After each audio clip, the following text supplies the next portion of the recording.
explain you this one document that I have posted. It is called Supplemental Tables. You'll print a document, you'll have 3 different tables to use for different chapters. Alright, so the first table is for chapter 9. Chapter 9 is your hardest chapter for Organic 1, and you have to understand how each of the reactions are happening. So I'm going to explain you that table real quick. I'm not going to reiterate the whole table since you already have the document, but I'm going to mention some of the things that's very important. Alright, so SN2, SN1, E2, E1. Okay, so SN is substitution reactions, and E is elimination reactions. The second order reactions, the 2 and 2 order reactions, are using stronger, either stronger nucleophile or stronger base. And I have that written on the top of your table. If it's a first order reaction, you're going to be using weaker substances, either weaker nucleophile or weaker base. Now, SN1, E1, they both have the exact same mechanism, and that is carbocation. That means everything you learn about carbocation in chapter 6 when it was first introduced, you're going to have to remember all of that again.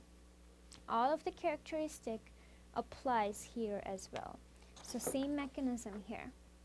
Now SN2, there is a mechanism called backside attack, which inverts the stereochemistry.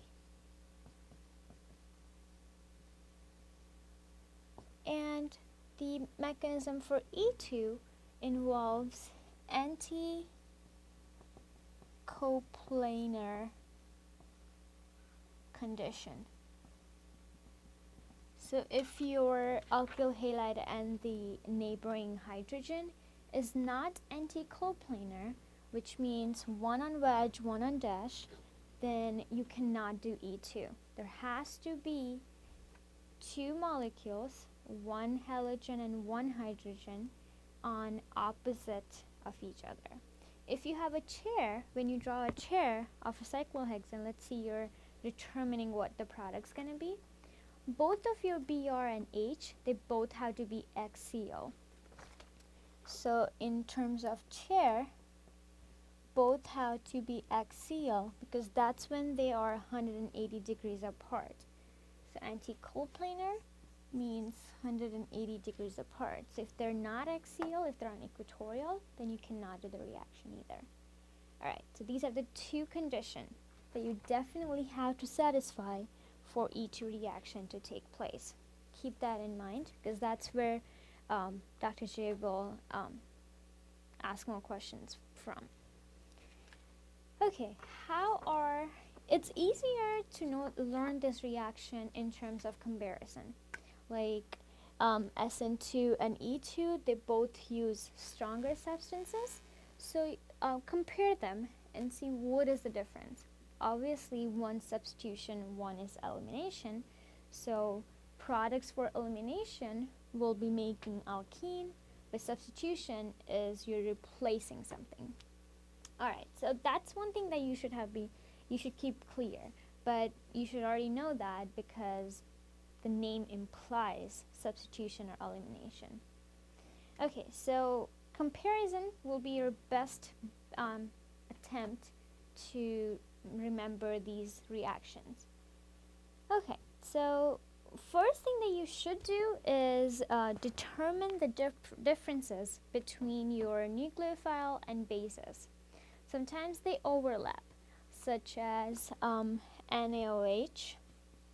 It will be base and nucleophile depending upon what are you using along with it. So some nucleophiles have a clear-cut distinction from some bases. So those are the ones that you should definitely know. But the one that overlap, which can act as a nucleophile and base, you're going to have to realize what other things are required. So one biggest difference is SN2 reaction would be faster with primary and secondary. It pretty much never reacts with the tertiary alkyl halide, of course. But for E2, it is the opposite,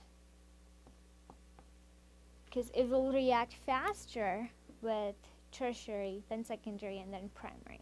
So this is exact opposite for both of them. So that's one difference. Okay, if I have NaOH as my substance or reagent, then I need to decide what reaction am I going to do. Am I going to do SN2 or E2? So look at your alkyl halide. That's going to tell you your first point of difference.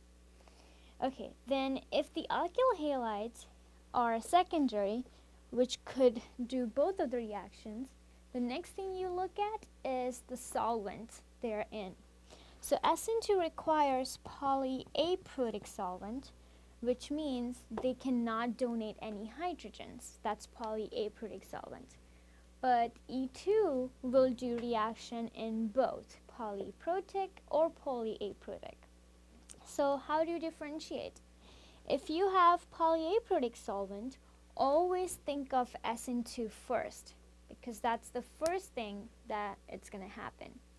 Now, if you have polyaprotic solvent with NaOH and with a secondary alkyl halide, that means you can do E2 as well. Then he's going to specify whether he wants substitution products or elimination products. So pretty much never you're going to have to put both products.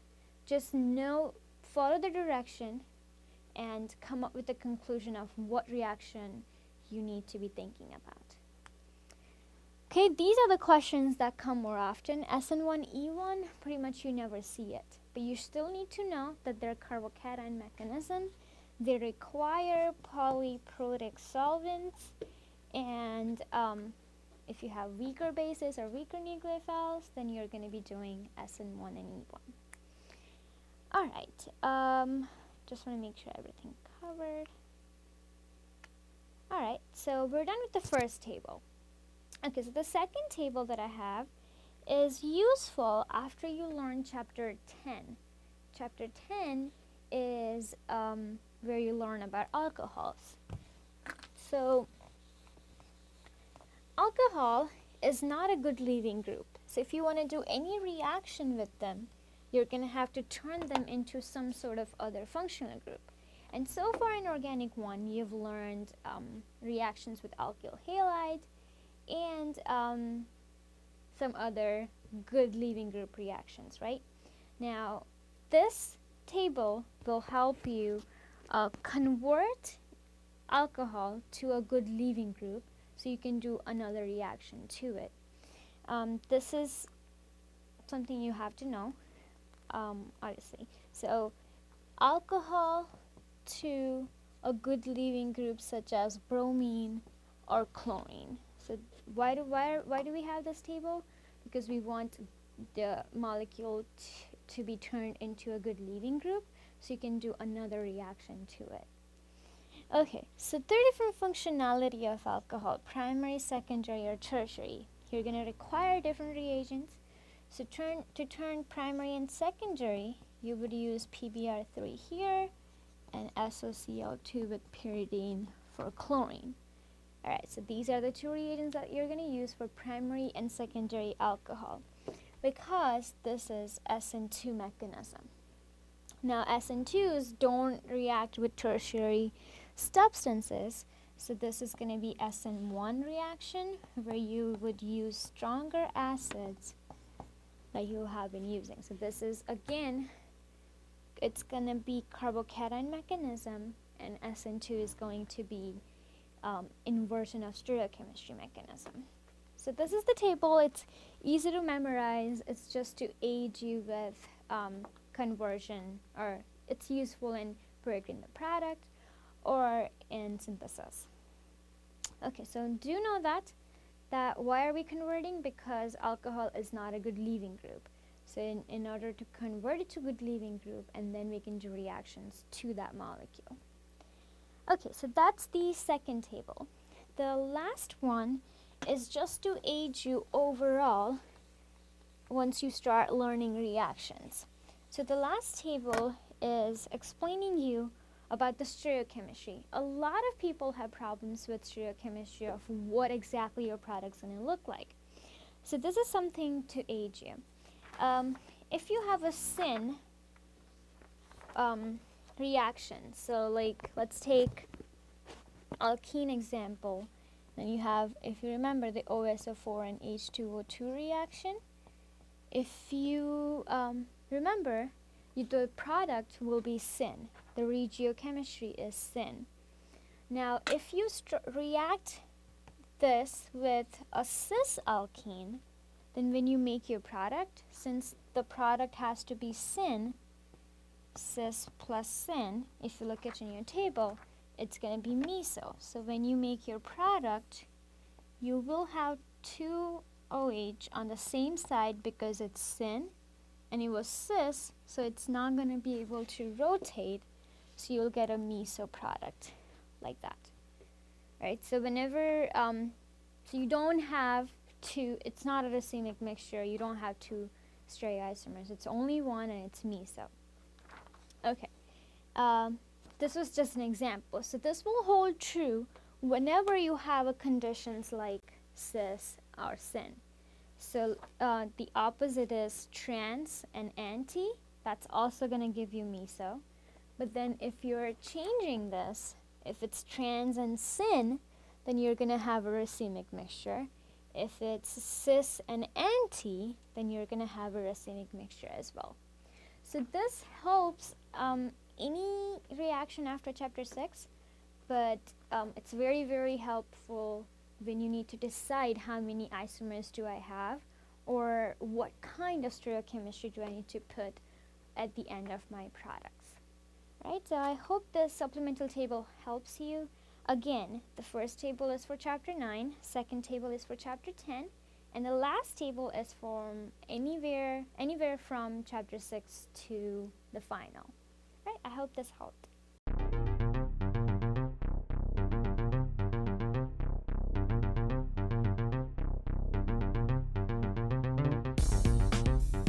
The Teaching Center, UF's Learning Resource Center.